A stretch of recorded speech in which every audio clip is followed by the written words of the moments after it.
J'ai découvert que mes parents avaient donné notre entreprise familiale à ma sœur, avec maman qui disait « Elle a de la vision.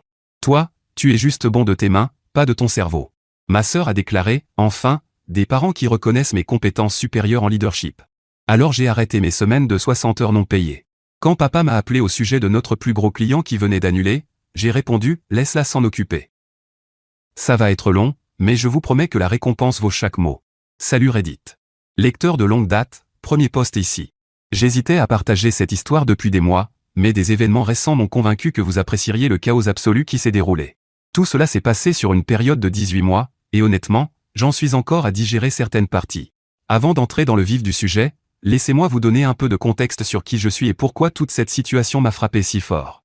J'ai 31 ans et j'ai littéralement grandi avec de la graisse sous les ongles. Mon identité entière s'est construite autour des voitures, des moteurs et de l'entreprise familiale qui était censée être mon avenir. Ce qui s'est passé ensuite a complètement brisé cette identité et m'a forcé à me reconstruire à partir de zéro. Petite mise en garde, c'est un marathon, pas un sprint.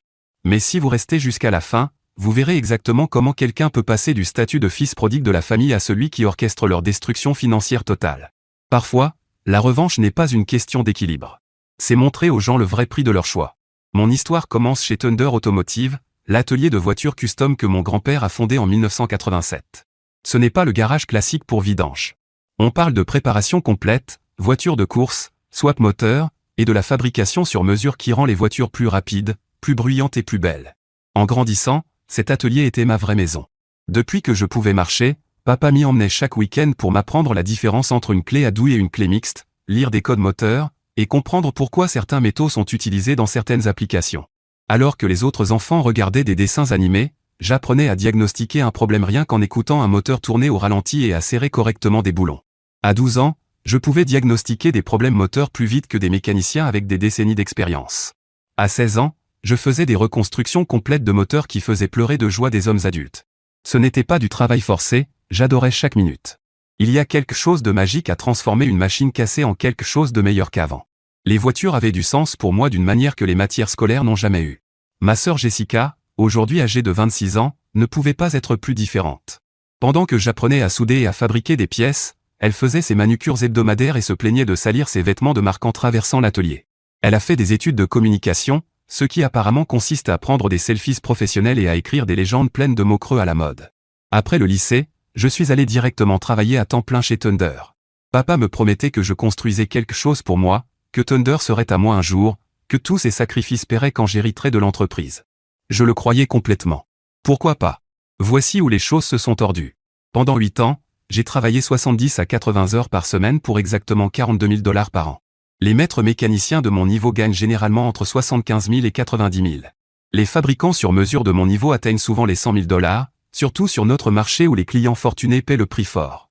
Je travaillais pour la moitié de ma valeur, parce que papa m'avait convaincu que c'était un investissement dans ton avenir et que cela permettait de garder les coûts bas pendant que l'entreprise se développait. Pendant ce temps, Jessica travaillait peut-être 20 heures par semaine comme responsable des réseaux sociaux pour 38 000 $. Son travail consistait à publier des stories Instagram de voitures que j'avais construites avec des légendes laissant entendre subtilement qu'elle en était l'auteur, flirter avec les clients masculins et organiser des événements marketing qui étaient en réalité des fêtes financées par l'entreprise. Thunder génère 1 200 000 $ par an. Nous employons 6 mécaniciens, 2 apprentis, et nous sommes complets 4 mois à l'avance. Je m'occupais pratiquement de toutes les constructions complexes, restauration complète, swap LS moderne dans des voitures classiques, composants de courses fabriqués de A à Z. Je gérais aussi l'équipe, les clients difficiles, les fournisseurs et les opérations quotidiennes, tandis que papa s'occupait de la grande vision en jouant au solitaire et en prenant de longs déjeuners. La plus grande contribution de Jessica a été une vidéo TikTok qui a eu 50 000 vues de la part d'ados plus intéressés par son apparence que par notre savoir-faire. Papa agit comme si elle avait inventé les réseaux sociaux et a commencé à dire que Jessica comprenait le marché moderne. Mes sacrifices étaient énormes. Pas de relation sérieuse depuis 3 ans, parce que je travaillais toujours. Je vivais dans un petit appartement que j'avais du mal à payer, je conduisais un camion de 15 ans, tandis que Jessica roulait dans une BMW de fonction. Ma vie sociale avait disparu. Mes amis avaient arrêté de m'inviter parce que j'annulais toujours à cause du travail. Le point de rupture est arrivé à Noël dernier, avec notre plus gros contrat, 3 street roads sur mesure pour un entrepreneur en technologie, un projet à 6 chiffres qui allait établir la réputation de Thunder à un nouveau niveau. J'ai passé 3 mois complets à tout concevoir de zéro, travaillant tous les week-ends, dormant plus souvent à l'atelier qu'à la maison. La contribution de Jessica, poster des vidéos behind the scene, posé à côté de mon travail avec des légendes comme une autre œuvre de l'équipe Thunder. Tellement fier de ce que nous avons accompli. Teamwork. Elle avait passé peut-être 10 minutes en tout à regarder les voitures. Quand le client est venu récupérer ses véhicules, il était émerveillé. Il a passé 1 heure à louer la qualité du travail et a donné à papa un pourboire de 15 000 $ en liquide, en disant que c'était amplement mérité. Papa a empoché ce pourboire sans m'en parler. Le soir même, il a emmené Jessica célébrer au steakhouse le plus cher de la ville. J'ai découvert ça via l'Instagram de Jessica, avec des photos de champagne et de homards légendés, on célèbre un autre projet réussi de Thunder. Béni. Le travail acharné paie. J'aurais dû voir les signes, mais j'ai toujours été lent à comprendre les vraies intentions des gens. Le moment qui a changé toute la trajectoire de ma vie est arrivé il y a 3 mois, un mardi soir tout à fait banal. Je restais tard à l'atelier pour finir l'installation d'un système turbo sur une Mustang GT. Un de ces boulots qui devrait durer 6 heures mais finissent toujours par en prendre 8 parce qu'on découvre d'autres problèmes en cours de route. Vers 21 heures, j'ai réalisé que j'avais besoin du numéro de la police d'assurance de l'atelier pour compléter un dossier client. Tous nos documents importants sont gardés dans une armoire fermée à clé dans le bureau de papa, verrouillée la plupart du temps en dehors des heures de travail. Mais ce soir-là, papa avait oublié de la verrouiller en partant. Je suis entré dans son bureau et j'ai commencé à fouiller, cherchant le dossier marqué police d'assurance. Le système de classement de papa a toujours été, disons, aléatoire. En fouillant parmi des dizaines de dossiers mal rangés, je suis tombé sur quelque chose qui m'a glacé le sang. Il y avait une chemise cartonnée marquée « Plan de succession, confidentiel », coincée entre de vieux documents fiscaux. Au moment où j'ai vu ces mots, mon cœur s'est mis à battre si fort que je pouvais l'entendre dans mes oreilles. Vous connaissez cette sensation quand vous découvrez quelque chose que vous n'étiez absolument pas censé voir, mais que vous ne pouvez pas vous empêcher de regarder? Ce moment où la curiosité et la terreur se disputent le contrôle de votre cerveau. C'était exactement ça. Mes mains tremblaient littéralement en ouvrant le dossier. À l'intérieur se trouvait un document juridique complet détaillant le transfert futur de propriété de Thunder Automotive. Selon les papiers, à compter du 60e anniversaire de papa l'année prochaine, 100% de l'entreprise serait transféré à Jessica. Pas de copropriété partagée entre les 2 enfants. Pas d'arrangement de partenariat. Pas même une majorité de parts pour elle et une minorité pour moi. Tout. L'atelier. L'équipement. Les relations clients. La réputation que j'avais mis 8 ans à construire. Tout appartiendrait à Jessica. Mais ce n'était même pas la pire partie. En continuant à lire, j'ai découvert des échanges de mails entre papa et son avocat remontant à 6 mois. Les discussions ne concernaient pas seulement le transfert de propriété, mais aussi ce qu'il fallait faire de moi après. On y trouvait des conversations détaillées sur la façon d'assurer la sécurité financière de Jessica, avec de multiples références du type « Tyler saura retomber sur ses pattes ». Il a les compétences pour lancer sa propre boîte ailleurs. La section la plus dévastatrice portait le titre « Plan de transition des employés », qui n'était essentiellement qu'une feuille de route pour mon licenciement. Selon leur calendrier, je serais renvoyé environ 6 mois après que Jessica aurait officiellement pris possession. Le motif invoqué, je coûterais trop cher à garder dans l'équipe et Jessica aurait besoin d'imposer son propre style de management sans interférence de l'ancienne direction. Il ne prévoyait pas seulement de m'écarter de la propriété. Il prévoyait de m'éliminer complètement de l'entreprise une fois que Jessica serait installée comme propriétaire. L'entreprise que j'avais littéralement construite de mes mains, la réputation qui existait principalement grâce à mon travail et mon expertise, les relations clients que j'avais développées et entretenues, tout allait m'être arraché et donné à quelqu'un qui ne savait même pas faire sa propre vidange. Je suis resté assis dans ce fauteuil de bureau à lire et relire ces documents jusqu'à presque 3 heures du matin, essayant de comprendre l'ampleur de la trahison. 8 ans de ma vie d'adulte. Tous ces week-ends où je travaillais au lieu d'avoir une vie sociale. Toutes ces relations que j'avais négligées parce que Thunder passait avant tout. Chaque dollar que j'avais sacrifié avec un salaire en dessous du marché parce que je croyais investir dans mon avenir. Toutes ces nuits blanches, ces fêtes ratées, ces moments où j'avais mis l'entreprise avant mes propres besoins et envies, tout ça pour rien. Pire que rien, en réalité, parce qu'ils avaient activement planifié de me jeter une fois que je ne leur serais plus utile. Cette trahison me transperçait plus profondément que tout ce que j'avais jamais vécu, parce qu'il ne s'agissait pas seulement d'argent ou de propriété. Ils étaient en train de me voler mon identité. Pendant toute ma vie d'adulte, j'avais été Tyler de Thunder Automotive. Chaque projet majeur qui avait établi notre réputation ces 5 dernières années était mon design, ma fabrication, ma résolution de problèmes, mon sang, ma sueur et mon expertise. L'entreprise existait à ce niveau de succès principalement grâce au travail que j'avais fourni, aux relations que j'avais construites et à la réputation que j'avais gagnée par une excellence constante. J'ai pris des photos de chaque document avec mon téléphone, m'assurant de capturer tous les échanges de mails et toutes les pièces légales. Puis j'ai tout remis exactement à sa place et j'ai verrouillé l'armoire. Le trajet de retour à la maison fut surréaliste. J'avais l'impression d'évoluer dans un rêve, ou plutôt un cauchemar. Tout semblait identique à ce que j'avais vu le matin même, mais ma réalité entière avait complètement basculé. Je n'ai pas dormi pendant les 2 jours suivants. Chaque fois que je fermais les yeux, je revoyais ces documents. Chaque fois que j'essayais de manger, j'avais la nausée. Chaque fois que mon téléphone sonnait pour le travail, j'avais envie de le jeter à travers la pièce. Le pire, c'était de devoir aller travailler et faire semblant, savoir ce que je savais, prétendre que tout allait bien alors que j'exécutais des projets qui allaient, en fin de compte, bénéficier à la personne qui prévoyait de détruire ma vie. J'ai passé une semaine entière dans un brouillard de colère et d'incrédulité, à hésiter entre les confronter immédiatement ou préparer ma riposte. Une partie de moi espérait qu'il y ait une explication raisonnable, mais au fond, je savais que non. Les mets étaient trop détaillés. Le calendrier trop précis. J'ai décidé de les confronter lors de notre dîner familial mensuel, le premier dimanche de chaque mois chez mes parents, avec le rôti de maman et un peu de temps en famille. J'avais imprimé des copies des documents les plus accablants, pliés dans la poche intérieure de ma veste, brûlant presque contre ma poitrine. La conversation du dîner était d'une normalité douloureuse. Papa parlait d'une vieille Camaro qu'il envisageait d'acheter aux enchères.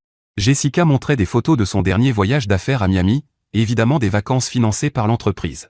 Et maman racontait leur prochaine croisière dans les Caraïbes pour l'anniversaire de papa. Pendant ce temps, je savais qu'il prévoyait de bouleverser ma vie dans 9 mois. Après que maman ait servi sa tarte aux pommes maison, j'ai sorti les documents et les ai étalés sur la table de la salle à manger. J'ai trouvé quelque chose d'intéressant dans ton bureau l'autre soir, papa, ai-je dit, en essayant de garder ma voix calme. L'atmosphère a changé instantanément. Papa est devenu blême, maman a poussé un cri et a failli laisser tomber son café. Et Jessica a affiché une expression calculatrice. Pas de surprise, mais comme si elle cherchait à mesurer combien je savais. « Qu'est-ce que tu faisais dans mon bureau ?» demanda papa sur la défensive, évitant le vrai sujet. J'avais besoin du numéro de police Morrison, mais j'ai trouvé ça à la place. J'ai désigné les documents de succession. Tu veux m'expliquer pourquoi j'apprends ta retraite et le transfert de propriété via des documents légaux confidentiels ? Un silence assourdissant. Maman s'est mise à pleurer doucement. Papa refusait de croiser mon regard. Et Jessica a carrément levé les yeux au ciel, comme si c'était simplement gênant pour elle. Écoute, Tyler, a fini par dire papa. C'est juste du business. Rien de personnel. Jessica a plus besoin de sécurité financière que toi. Tu as les compétences pour monter ton propre garage. Des compétences que j'ai apprises ici, ai-je répliqué. En construisant une entreprise que tu offres à quelqu'un qui ne sait pas faire la différence entre un carburateur et un catalyseur. J'en sais plus que tu ne crois sur cette entreprise, a rétorqué Jessica sèchement. Je comprends les relations clients, le marketing, le développement commercial. Toi, tu fais juste la mécanique. Juste la mécanique. 8 ans à bâtir leur réputation, et je fais juste la mécanique. Les relations clients ? Ai-je ricané amèrement. Comme quand tu as dit à Madame Henderson que sa Corvette serait prête en 2 semaines, alors que tu savais qu'il en faudrait 6 ? C'est moi qui ai dû gérer ces appels quotidiens pendant un mois, à hurler contre les promesses non tenues. Ce n'est pas ma faute si vous travaillez si lentement, a haussé les épaules Jessica. Quelque chose s'est brisé en moi. Je travaille lentement ? Jessica, j'ai personnellement conçu et construit 80% de tous les projets réalisés ici en 5 ans. Tu ne pourrais pas construire un kart à pédale même si ta vie en dépendait. Tyler, a crié maman. Ne parle pas à ta sœur comme ça. Ma sœur qui héritait de tout ce que j'avais construit tout en planifiant de me virer 6 mois plus tard. Le silence mortel qui a suivi m'a tout dit. Ils étaient tous au courant du plan de licenciement. Ce n'est rien de personnel, dit mon père d'une voix basse. Jessica doit diriger les choses à sa façon. Ta présence pourrait être déroutante, déroutante. Ma présence serait donc déroutante pour la nouvelle propriétaire.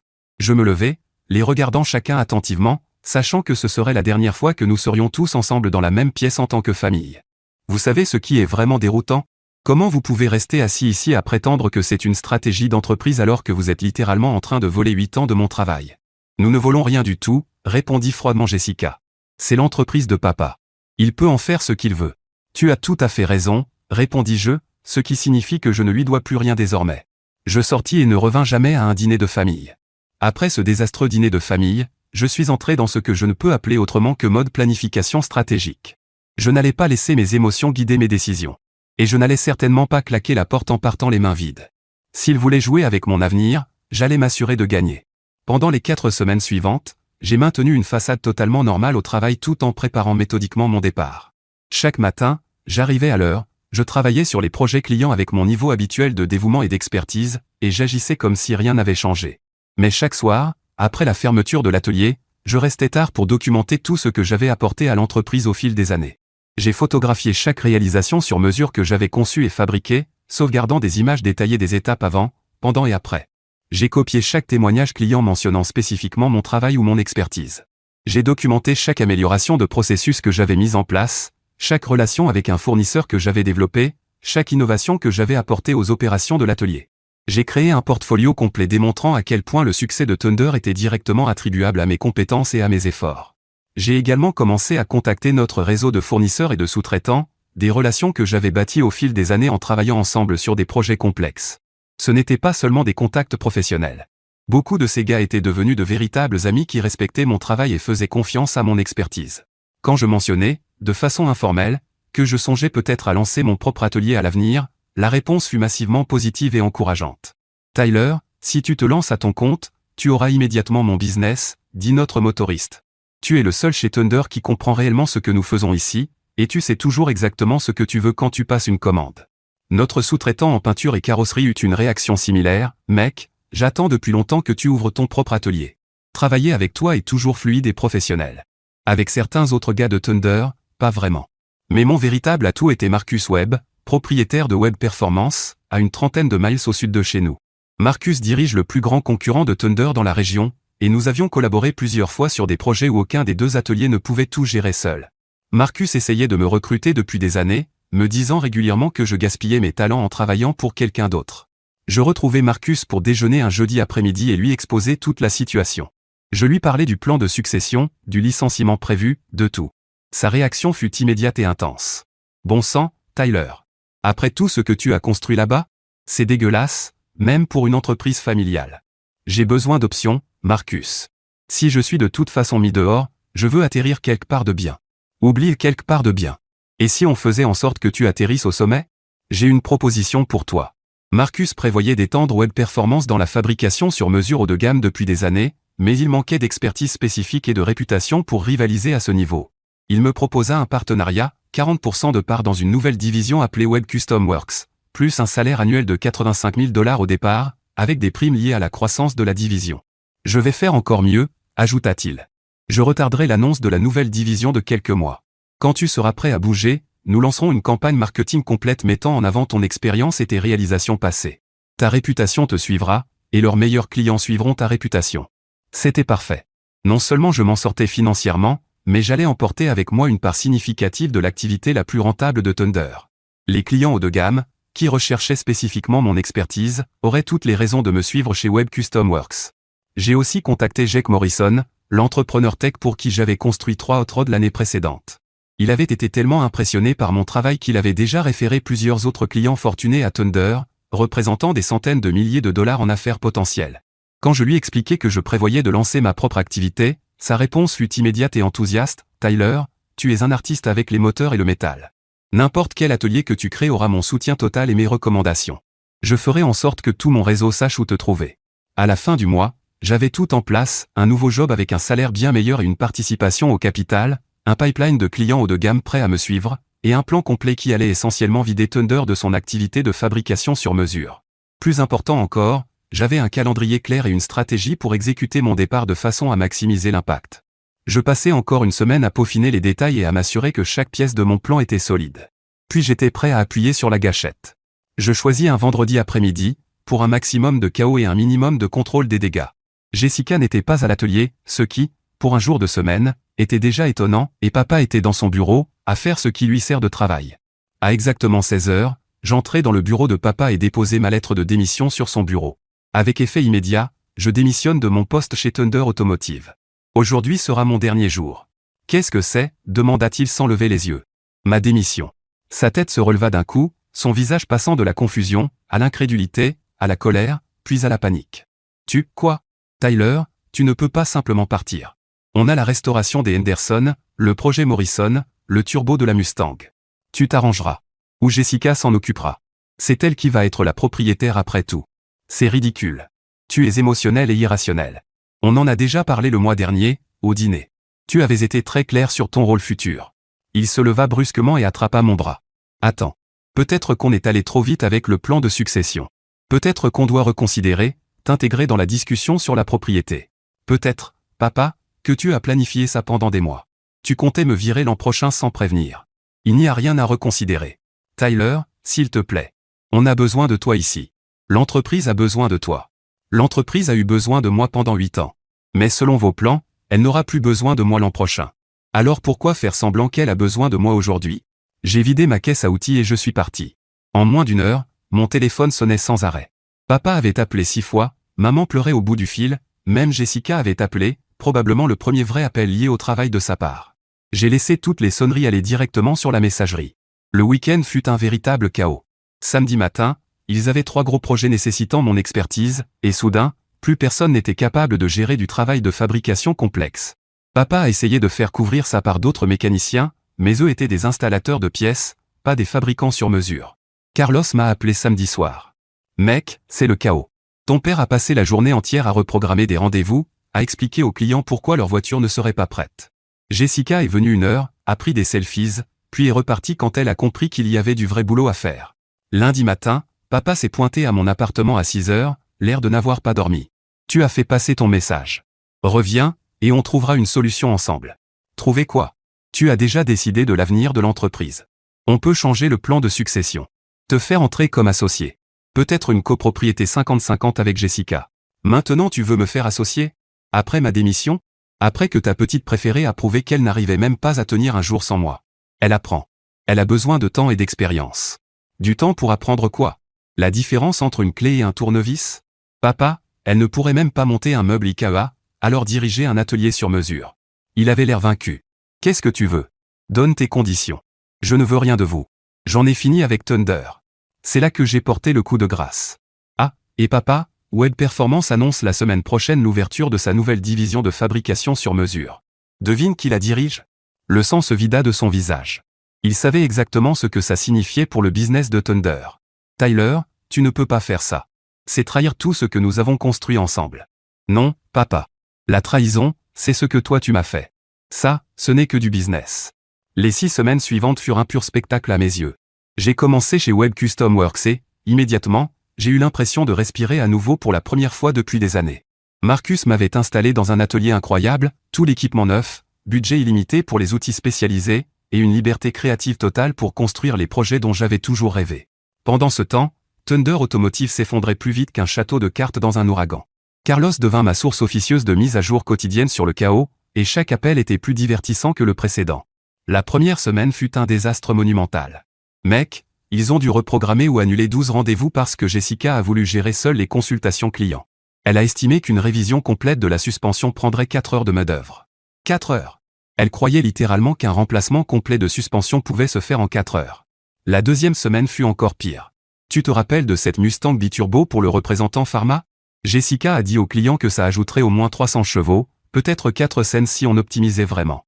Maintenant, il veut des garanties de performance écrites, et elle panique complètement parce qu'elle n'a aucune idée de ce qu'un kit turbo peut réellement fournir sur un moteur d'origine. La troisième semaine, ce fut la perte du premier gros client. Ils ont perdu la recommandation Morrison. Tu sais, le gars qui voulait qu'on lui monte une chevelle personnalisée. Jessica s'est pointée à la consultation en tenue de boîte de nuit, a passé toute la réunion à prendre des selfies avec sa voiture et à demander si elle pouvait les poster sur Instagram. Il est parti au milieu et a appelé Web Performance l'après-midi même. La quatrième semaine, les répercussions financières ont commencé à se faire sentir. Henderson est revenu en hurlant. Jessica lui avait promis que sa Corvette serait prête cette semaine, mais personne n'avait même commencé la carrosserie. Il menaçait de retirer sa voiture et d'exiger un remboursement complet pour un travail jamais entamé. Mais le vrai feu d'artifice a éclaté quand Web Custom Works a été officiellement lancé. Marcus et moi avions parfaitement planifié l'annonce, la calant pour un impact maximal au début du printemps, quand les gens commencent à penser à leurs projets automobiles d'été. Nous avons publié un communiqué de presse complet mettant en avant mes 8 années d'expérience et présentant des photos détaillées de mes précédentes créations sur mesure, en évitant soigneusement tout matériel protégé de Thunder, mais en rendant évident qui avait réellement fait le travail. La réponse fut immédiate et écrasante. En 48 heures, 6 des plus gros clients de Thunder ont appelé pour prendre rendez-vous avec Web Custom Works. Et ce n'était pas de petits projets, on parle de construction personnalisée à plus de 75 000 $, qui aurait représenté la principale source de revenus de Thunder pour les 8 mois suivants. Papa m'a appelé ce jeudi soir-là, et j'ai entendu le désespoir dans sa voix dès qu'il a commencé à parler. Tyler, ce n'est pas juste. Tu es en train de détruire tout ce que nous avons construit. Je ne détruis rien, papa. Je donne simplement aux clients ce qu'ils veulent, un travail de qualité, réalisé par quelqu'un qui sait vraiment ce qu'il fait. Mais ce sont NOS clients d'abord. On avait des relations avec certains de ces gens depuis des années. On avait des relations passées.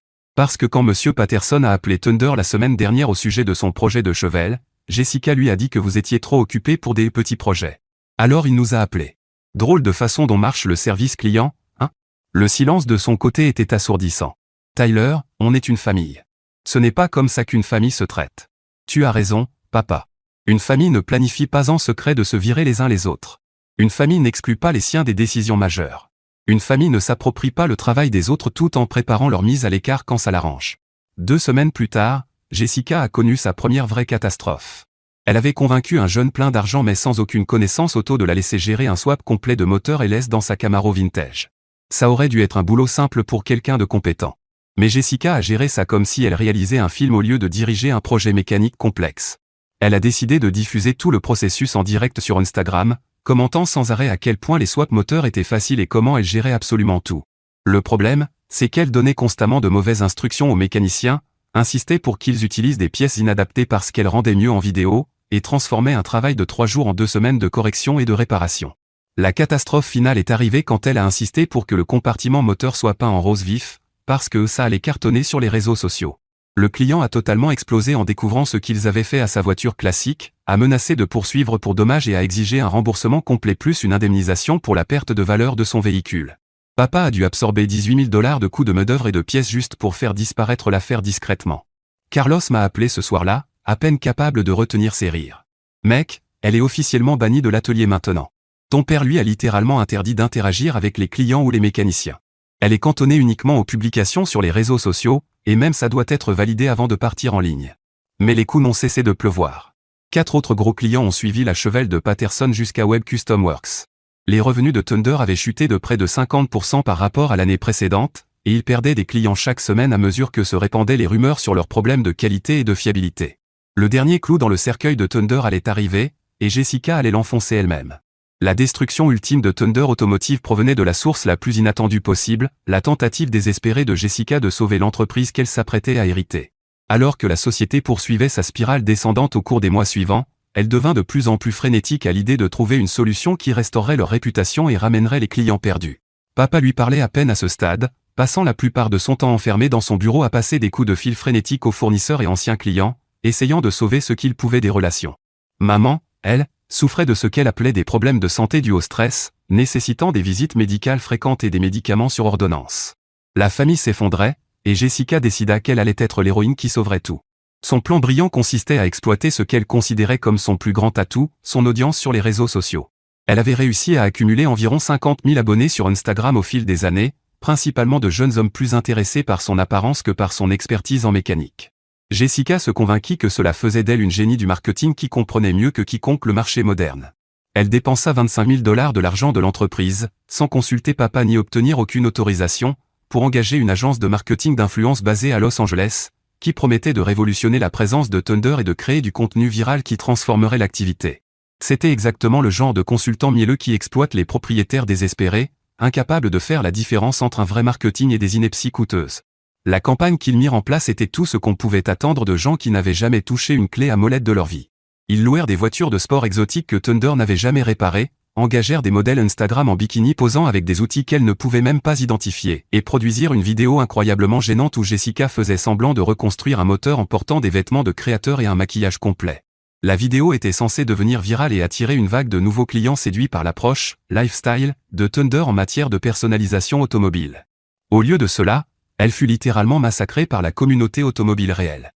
La section des commentaires fut un champ de bataille brutal, dénonçant tout ce qui allait mal dans la culture automoderne, accusant Thunder d'être un atelier imposteur dirigé par des wannabes d'Instagram, et remettant en cause leur capacité à construire quoi que ce soit de plus complexe que les montages truqués montrés dans la vidéo.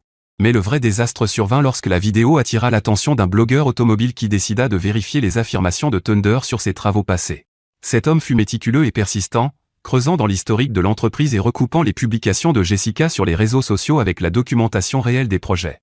Il publia une enquête détaillée intitulée « L'Instagram princesse de Thunder Automotive s'approprie le travail de son frère », qui montrait des comparaisons côte à côte entre les posts de Jessica revendiquant divers projets et les documents prouvant que j'avais en réalité conçu et fabriqué tout le travail. L'article devint viral dans la communauté automobile, partagé sur tous les grands forums auto, groupes Facebook et chaînes YouTube. Il fut repris par plusieurs publications spécialisées, et même mentionné sur quelques chaînes YouTube populaires consacrées aux polémiques de l'industrie. En une semaine, Thunder Automotive passa du statut d'atelier respecté au niveau local à celui de blague nationale, symbole de tout ce qui n'allait pas avec la culture des réseaux sociaux envahissant l'artisanat automobile authentique. Les dégâts réputationnels furent catastrophiques et immédiats. Les clients commencèrent à annuler leurs projets et à exiger des remboursements. Les fournisseurs imposèrent le paiement comptant à la livraison, au lieu des conditions de paiement à 30 jours que Thunder avait eues pendant des années. Même les clients ordinaires commencèrent à faire leur vidange et entretien ailleurs, ne voulant pas être associés à l'atelier Instagram bidon. 3 semaines après la publication de la vidéo, Thunder Automotive était pratiquement en faillite. Ils ne pouvaient plus payer les salaires, ni régler les fournisseurs, et n'avaient plus de clients prêts à leur confier des projets sérieux. Papa fut contraint de licencier 4 des 6 mécaniciens, ne gardant que Carlos et un autre pour gérer les rares réparations de base qui entraient encore. C'est alors que papa m'appela, et pour la première fois de toute notre relation, il n'était pas en colère, ni exigeant, ni manipulateur. Il suppliait. « Tyler, s'il te plaît, j'ai besoin de ton aide. S'il te plaît. On va tout perdre. Je suis désolé d'apprendre ça, papa, mais je ne vois pas en quoi c'est encore mon problème. Tu pourrais revenir. On pourrait tout recommencer ensemble. Je te donnerai la pleine propriété de ce qu'il reste. » Jessica a accepté de se retirer complètement. Se retirer pourquoi? Un autre désastre marketing d'influenceur? Papa, elle vient de dépenser 25 000 $ pour transformer ton entreprise en risée nationale. Ce n'est pas une erreur ou une leçon, c'est de l'incompétence totale. Elle sait qu'elle a foiré. Elle a appris sa leçon. Sa leçon vous a coûté l'entreprise entière. Pourquoi voudrais-je hériter d'un navire en train de couler sans clients, sans réputation et sans argent? Le désespoir dans sa voix était douloureux à entendre. Tyler, on va perdre l'atelier. On va perdre la maison. Tout ce que ton grand-père a construit, tout ce pourquoi j'ai travaillé toute ma vie. Ta mère se stresse là-dessus. Elle pleure tous les jours depuis 2 mois. C'est vraiment malheureux, papa. Mais tu as fait tes choix quand tu as décidé que Jessica valait plus que le fils qui avait réellement construit ton entreprise. J'avais tort. J'avais totalement tort sur toute la ligne. Tu avais raison sur Jessica, raison sur le business, raison sur tout. J'aurais dû t'écouter il y a des années. J'aurais dû t'inclure dans la succession au lieu de manigancer en secret pour voler le travail de ta vie. Je sais. Je sais que j'ai tout gâché. Mais nous sommes quand même une famille. On ne peut pas trouver un moyen de s'arranger? Ce week-end-là, Thunder Automotive ferma officiellement ses portes pour de bon.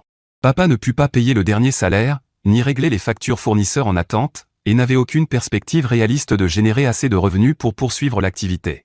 35 ans d'histoire d'entreprise, anéantis en moins de 8 mois.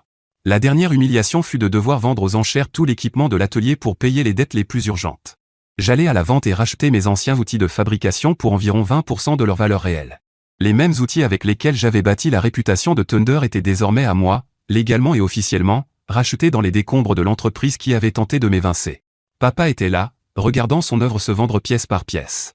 Quand il me vit acheter les outils, il s'effondra complètement. Tyler, je suis tellement désolé. Je suis désolé pour tout. Tu avais raison à propos de Jessica, raison à propos de l'entreprise, raison à propos de tout ce que j'aurais dû faire différemment. Elle n'a jamais compris ce que nous faisions vraiment ici. Elle ne s'est jamais souciée de l'artisanat ni des relations avec les clients. Elle voulait juste l'argent et le statut. Où est Jessica maintenant? Demandai-je. Partie. Elle a déménagé à Los Angeles avec un petit ami influenceur qu'elle a rencontré grâce à cette agence de marketing. Elle n'a pas appelé, ni envoyé de message depuis la fermeture de l'entreprise. Elle nous a laissés avec toutes les dettes et tous les problèmes qu'elle avait créés. Maman s'approcha, les larmes coulant sur son visage. Tyler, chérie, s'il te plaît. Ton père a fait de terribles erreurs, mais nous restons une famille. Nous sommes en train de perdre la maison. Nous n'avons plus aucune épargne pour la retraite. Ne pourrions-nous pas trouver un moyen de retravailler ensemble? Je les regardais tous les deux, brisés, vaincus, au bord de la faillite parce qu'ils avaient choisi de miser leur avenir sur le mauvais enfant. Une partie de moi éprouvait de la pitié pour eux, mais une plus grande partie se souvenait de 8 années passées à être tenues pour acquis, 8 années de sacrifice pour leurs bénéfices, 8 années à bâtir quelque chose que je croyais être destiné à moi un jour. Vous avez fait votre choix il y a 8 ans quand vous avez décidé que je ne valais pas la peine d'être inclus dans les discussions de succession. Vous l'avez refait en me licenciant après avoir confié l'entreprise à Jessica. Et vous l'avez fait chaque jour où vous louangiez Jessica pour du travail que j'avais accompli, tout en me payant la moitié de ce que je valais. On peut repartir à zéro, supplia papa. On peut reconstruire ensemble. J'ai appris ma leçon. Non, on ne peut pas. Parce que moi, j'ai déjà reconstruit. Et je l'ai fait sans vous. Je les ai laissés là, à la vente aux enchères, et je ne me suis jamais retourné. Web Custom Works est aujourd'hui l'atelier automobile haut de gamme numéro 1 de notre région. Nous sommes complets pour les 10 prochains mois, avec une liste d'attente d'1 an pour les projets majeurs, et venons d'embaucher notre 8e technicien à plein temps. Marcus m'a proposé de racheter 20% supplémentaires de parts dans l'entreprise, et mes revenus annuels approchent désormais les 140 000 $, plus la participation aux bénéfices. Mes parents ont perdu leur maison et ont dû déposer le bilan. Papa a fini par trouver du travail dans une chaîne de vidange rapide, payé 16 $ de l'heure, une sacrée chute par rapport à la gestion d'une entreprise prospère. Quant au rêve d'influenceuse de Jessica, Ils se sont effondrés lorsque son petit ami l'a quitté et que son nombre d'abonnés a plongé après le scandale Thunder, devenu largement connu. La dernière nouvelle que j'ai eue d'elle, elle travaillait dans un restaurant et partageait un petit appartement avec des colocataires.